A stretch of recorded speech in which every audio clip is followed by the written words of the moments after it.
चुनाव के बाद लगातार हमारा धन्यवाद दौरा हुआ और इसी को लेकर आज केंद्रीय विधानसभा में धन्यवाद सभा आयोजित की गई, जिसमें कांग्रेस पार्टी के सम्मानित स्थानीय सभी नेताओं की मौजूदगी में और कांग्रेस के सभी कार्यकर्ताओं को यहां संगठित करके सबका इस चुनाव में कांग्रेस पार्टी का जो समर्थन किया, जो कांग्रेस का जो वोट शेयर है वो पूरा करने का काम किया। तो इसको लेकर आज सभी कार्यकर्ता करके आज उनका धन्यवाद किया गया और मैं आपके माध्यम से भी सभी कांग्रेस के नेताओं व कार्यकर्ताओं का इस चुनाव में मेरा समर्थन करने के लिए, मेरा साथ देने के लिए मैं दिल की गहराइयों से उनका आभार करता हूँ। क्या करते 3 महीने नजर आ रही है?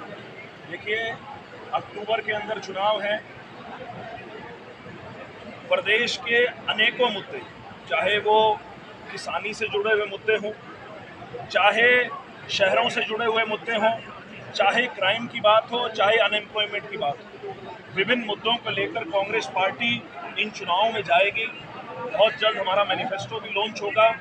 और रही संगठन की बात, तो मुझे लगता है कि प्रदेश का जो नेतृत्व पक्ष वो लगातार कोशिश कर रहे हैं कि संगठन जल्दी बढ़ना चाहिए और मुझे उम्मीद भी है, क्योंकि आज प्रभारी की जो है मीडिया के माध्यम से हमें भी ज्ञात हुआ कि जुलाई के पहले हफ्ते के अंदर उम्मीद है कि संगठन बढ़ सकता है।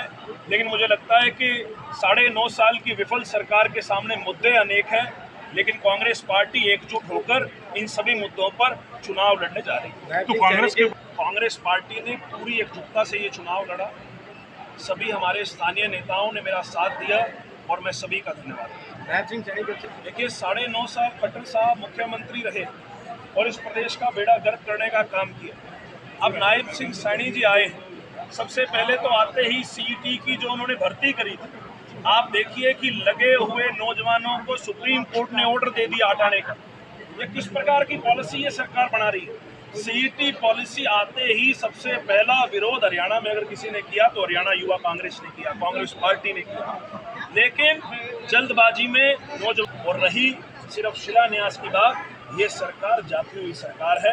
नायब सिंह सैनी जी अब चाहे कितना ही कुछ कर ले, लेकिन खट्टर साहब ने जो जख्म हरियाणा को दिए हैं, जो जख्म हरियाणा के प्रत्येक समाज को दिए हैं, वो नायब सिंह सैनी जी से भरने वाले नहीं। दिव्यांशु जी, एक बड़ा सवाल, समय मौका मिलता है तो लड़ेंगे चुनाव?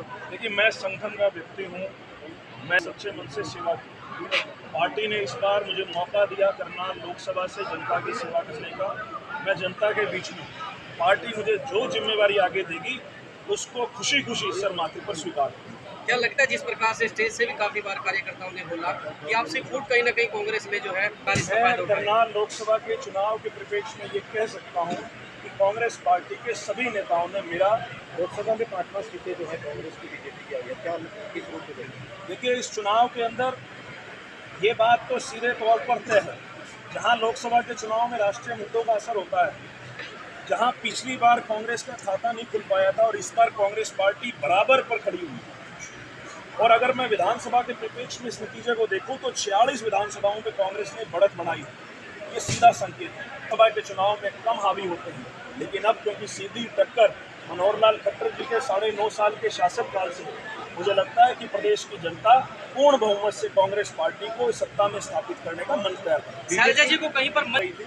और मुझे लगता है कि बहुत जल्द कांग्रेस पार्टी सभी स्थानीय नेताओं के साथ ये मैनिफेस्टो भी लॉन्च करेगी और आगामी जो हमारे कार्यक्रम रहेंगे उसको भी लॉन्च करने का काम सभी स्थानीय नेताओं को साथ में किया जाएगा। किसके नेतृत्व में चुनाव लड़ा जाएगा विधानसभा?